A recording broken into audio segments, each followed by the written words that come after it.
Olá, pessoal. Então, nós essa semana vamos falar a respeito da tireotoxicose. Talvez vocês estejam estranhando porque vocês estão acostumados a ouvir o termo hipertiroidismo, né? Qual é a diferença entre um e outro? A tireotoxicose se refere ao quadro clínico decorrente do excesso dos hormônios tiroidianos, né? Já o hipertiroidismo é quando você tem uma liberação aumentada de hormônios tiroidianos, ou seja, é a doença da própria glândula, quer dizer, a glândula liberando muito hormônio tiroidiano, que vai levar, obviamente, a um quadro de tirotoxicose, né? Até eu acho fácil de vocês entenderem, porque hiper é muito funcionamento da tireoide, tá certo? Então, vamos diferenciar um termo de outro, vocês vão ver que isso daí é importante. Por quê? Porque as causas de tireotoxicose podem ser dependentes da produção aumentada, quer dizer, muita produção de hormônio tiroidiano, como vocês têm, por exemplo, na doença de Graves, que é o caso mais conhecido, mais frequente, ou você pode ter independente da produção aumentada de hormônio tiroidiano, como por exemplo uma pessoa que toma hormônio tiroidiano em dose excessiva. Então você vai ter um quadro de tireotoxicose sem a presença de hipertiroidismo. Então, diante de um paciente que você suspeita de uma doença tiroidiana, como é que você vai conduzir o diagnóstico diferencial? Já que existem várias etiologias para a tireotoxicose. Primeiro, sempre a anamnese. Segundo, exame clínico cuidadoso e direcionado aos principais problemas que você pode encontrar. E por último, então, você vai fazer, vai pedir os exames laboratoriais. O quadro clínico é aquele que vocês já conhecem, é um quadro de agitação psicomotora, emagrecimento, hiperdefecação, tremores, aumento da pressão sistólica, e todo esse quadro clínico é decorrente da ação do hormônio tiroidiano. Esse hormônio tiroidiano agindo sobre os receptores estimula a transcrição de alguns genes e inibe a transcrição de outros. E a sua ação, como já ressaltei bastante, é sistêmica. Então, quais são os principais sinais e sintomas que você vai encontrar? Aumento da taxa metabólica basal, com isso você tem aumento da fome e muitas vezes você tem emagrecimento. Os níveis de colesterol podem estar diminuídos. É importante lembrar que a pessoa vai perder massa magra, tanto muscular quanto óssea. Maior sensibilidade às catecolaminas, podendo levar à arritmia cardíaca, que é muito importante. Aumento da pressão arterial sistólica, diminuição da pressão arterial diastólica.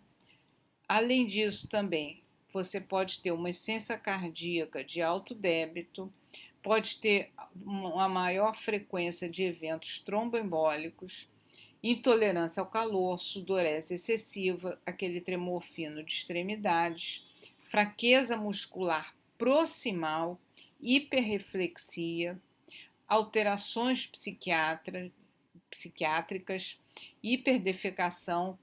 Atenção, nas mulheres você vai ter também irregularidade menstrual. Então, tudo isso faz parte do quadro clínico clássico que vocês estão acostumados. Mas eu quero chamar a atenção de vocês de que a tireotoxicose, quando acomete o indivíduo mais idoso, o quadro clínico é diferente.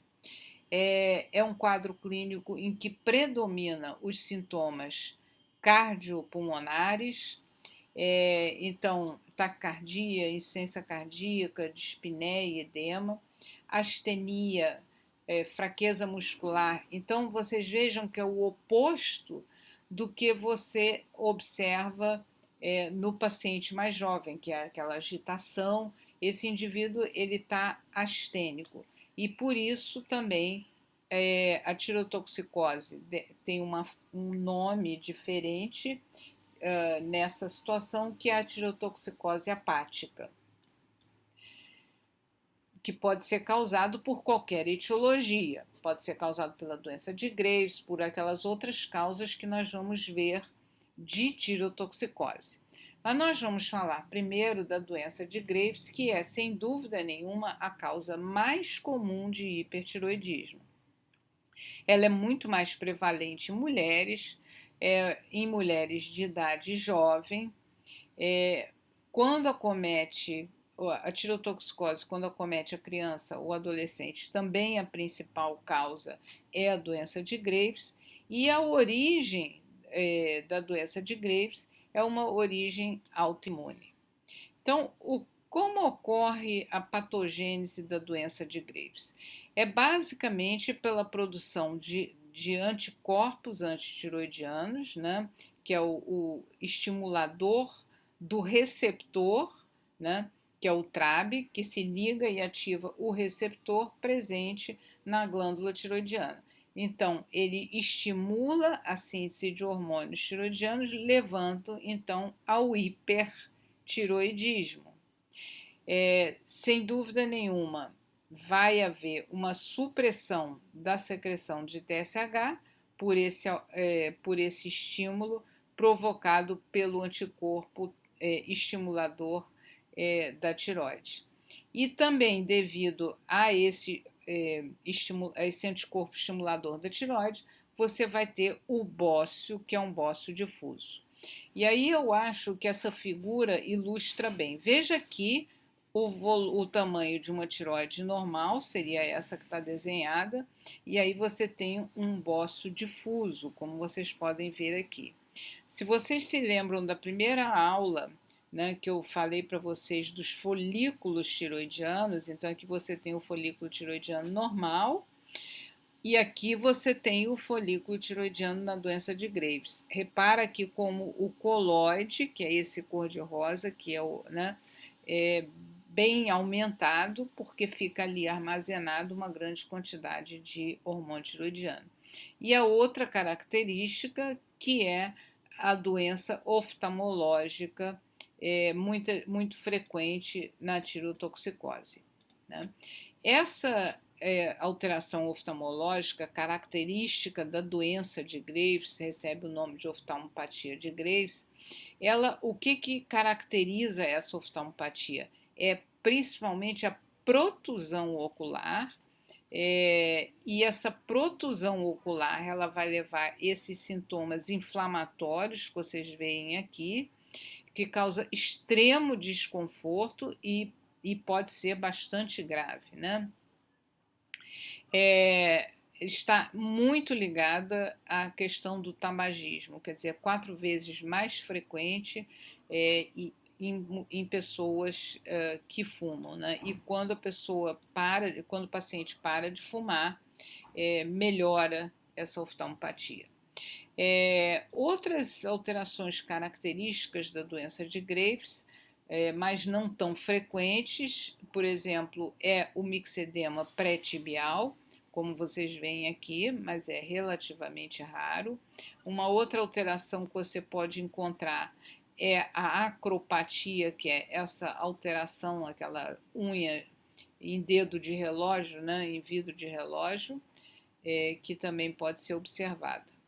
Então, o diagnóstico laboratorial, vocês vão encontrar um TSH suprimido, um T4 livre aumentado e pode encontrar um T3 aumentado, ainda com um T4 livre normal, numa fase bem precoce da doença de Graves.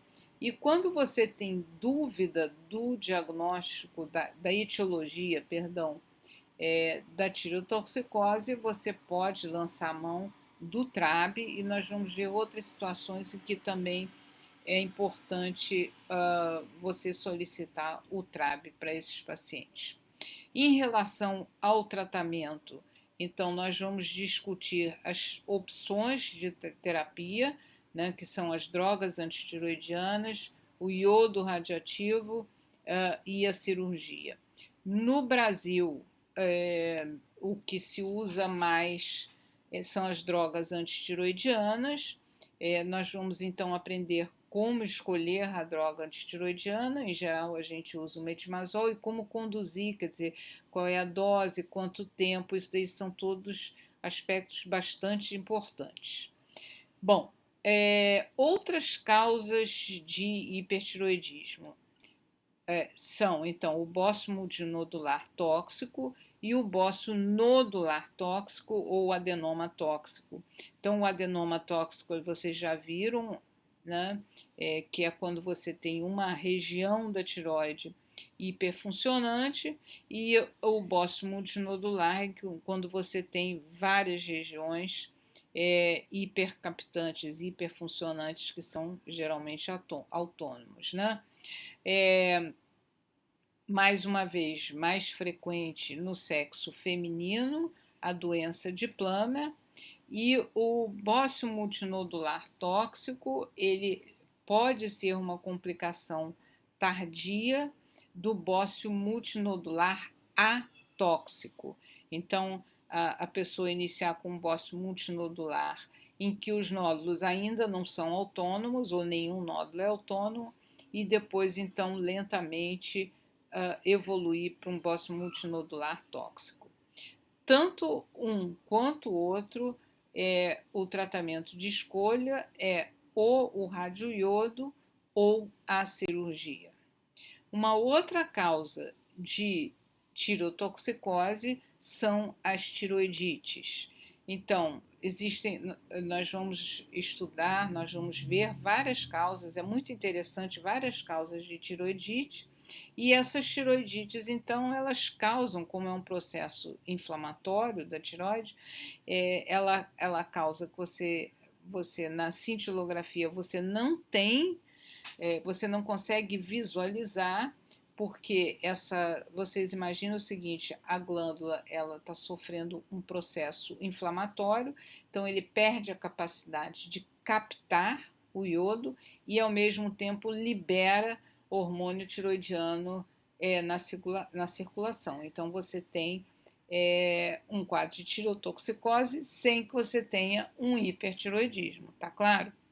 Então, vocês veem aqui que existem várias causas de tiroidite pós-parto induzida por droga, subaguda, enfim, nós vamos ver cada uma delas com um pouco mais de detalhe na terça-feira. E o que eu ainda gostaria de falar para vocês hoje, para adiantar, que é a respeito da tirotoxicose induzida por amiodarona, porque ela é bastante frequente, né, devido ao uso realmente da amiodarona, que é muito prevalente e pode causar uma tirotoxicose, dois tipos de tirotoxicose, tanto a tipo 1 quanto a tipo 2, que são um pouquinho diferentes, tanto em relação ao tempo de apresentação, quanto também ao tratamento e como é que ele vai evoluir, né?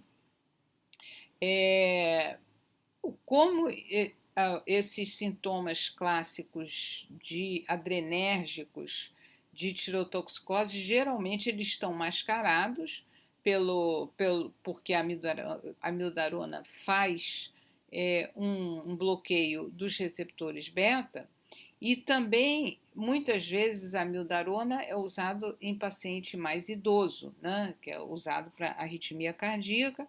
Então, mais uma possibilidade de ter aquela forma de tirotoxicose apática, né?